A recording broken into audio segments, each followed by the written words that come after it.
Imagine this. You wake up in a world with no lights, no cars, no phones. Your hands are sore from pulling thread all day by hand. Smoke never fills the sky. Food comes only from your tiny farm. Life feels stuck in slow motion.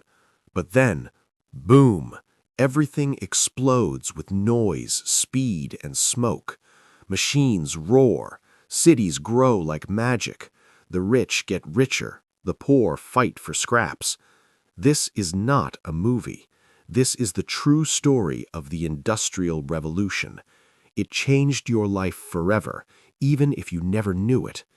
Stick around till the end, because by the time this story finishes, you will see how one small spark in Britain lit a fire that still burns in every corner of our world today.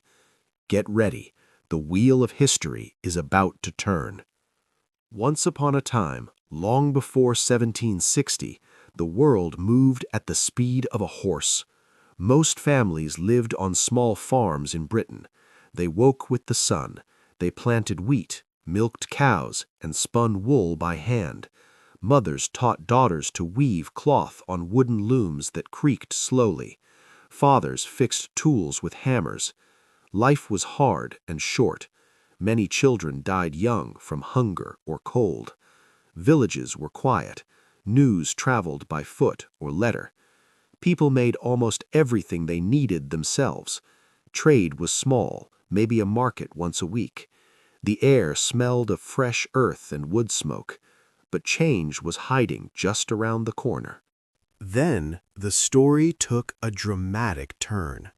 New farming tricks appeared. Farmers learned to rotate crops and use better seeds. More food grew on the same land. Families had bigger harvests. Babies survived more often. The population in Britain doubled in just 50 years. Suddenly, there were too many mouths to feed on small farms. Young people left their villages.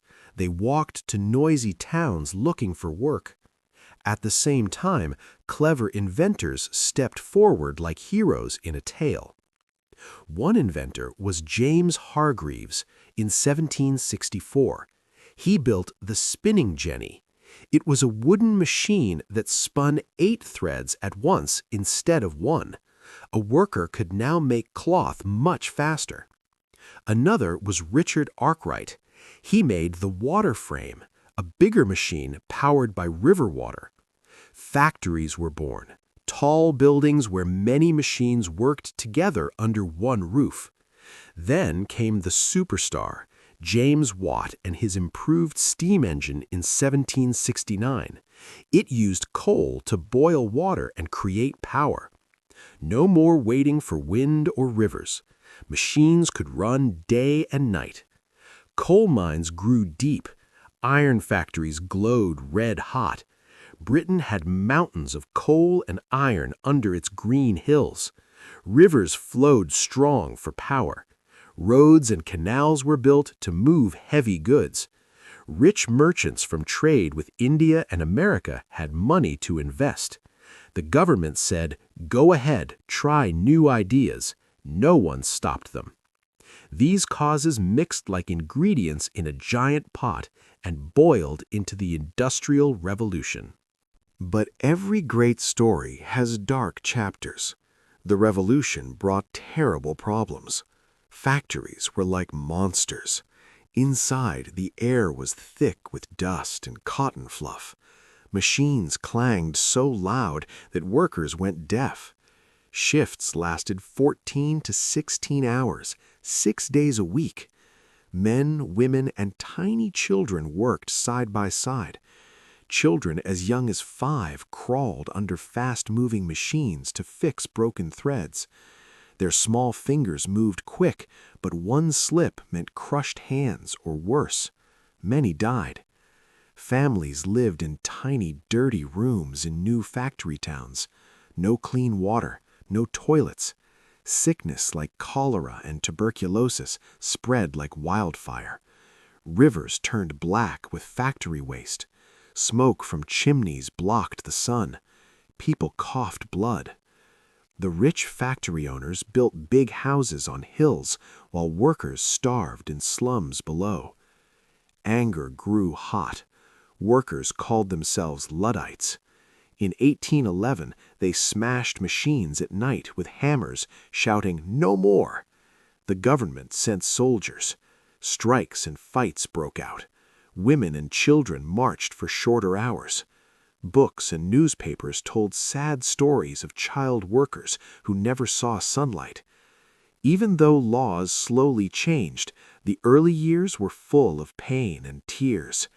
The revolution was powerful, but it hurt many before it helped. Yet the story did not stop. Good results slowly pushed through the darkness. Factories made clothes, shoes, pots, and tools faster and cheaper than ever. A shirt that once took weeks now took hours. Prices dropped. Ordinary people could buy things they dreamed of. Trains roared across the land on iron rails. The first passenger train in 1825 changed travel forever. Goods flew from factories to ports. Ships with steam power crossed oceans in record time. Cities exploded in size. Manchester and Birmingham grew from villages to giant centers of industry. New jobs appeared: engineers, mechanics, shopkeepers. Money flowed. Banks opened. Scientists invented better medicine and clean water systems later on. Life expectancy rose. Schools for workers' children started in some places. The world shifted from slow farm days to fast, exciting city life. This revolution did not stay locked in Britain. It spread like wildfire across the globe. America copied the ideas and built huge steel mills. Germany raced ahead with chemicals and cars. France, Japan, and Russia joined the race. By 1900, the Industrial Revolution had redrawn the map of the world. Countries fought for more coal, iron, and markets. Big empires grew. Britain ruled 1/4 of the earth. New weapons from factories made wars deadlier. But trade also connected distant lands. Ideas traveled with goods. The poor in one country could dream of the riches in another. Now look at the final chapter, its massive impact on our world today. The Industrial Revolution gave us the modern life we know. Think about it. Your lights, your phone, your car, your medicine, all trace back to those smoky factories and spinning machines. Cities became the heart of nations. More than half the world now lives in urban areas. Food is cheap and fast because of factory farming methods born then. We live longer. Average lifespan jumped from 35 years to over 70 in many places. Women entered factories and gained new rights. Education spread. Democracy grew as workers demanded votes. But the story has shadows that still haunt us. Pollution from coal started global warming. Rivers and air stayed dirty for decades. Rich owners became billionaires, while workers formed unions to fight for fair pay. Gaps between rich and poor widened. Wars became world wars because factories could make guns and tanks quickly. Nature suffered. Forests cut. Animals pushed away. Even today, we battle climate change, factory waste, and unfair labor in distant countries. The revolution taught us that progress has a price. In the end, the Industrial Revolution was like a giant wheel that turned the world faster than anyone imagined. It began with simple machines and hungry people in Britain. It faced dirt, pain, and anger. It delivered speed, wealth, and new dreams. And it reshaped every nation, every city, every home on earth. We stand on the shoulders of those tired workers and brave inventors. Their story is our story. It whispers to us now. Change is powerful. It can lift us up or break us down. What will we do with the next revolution? Artificial intelligence, green energy. The wheel keeps turning. Thank you for watching this full journey through history. If this story lit a spark in you, hit like, share it with a friend, and subscribe for more powerful tales that explain our crazy world. Remember, The past is not dead. It lives in every machine you touch today. See you in the next chapter of human adventure. Until then, keep questioning, keep learning, and keep dreaming big.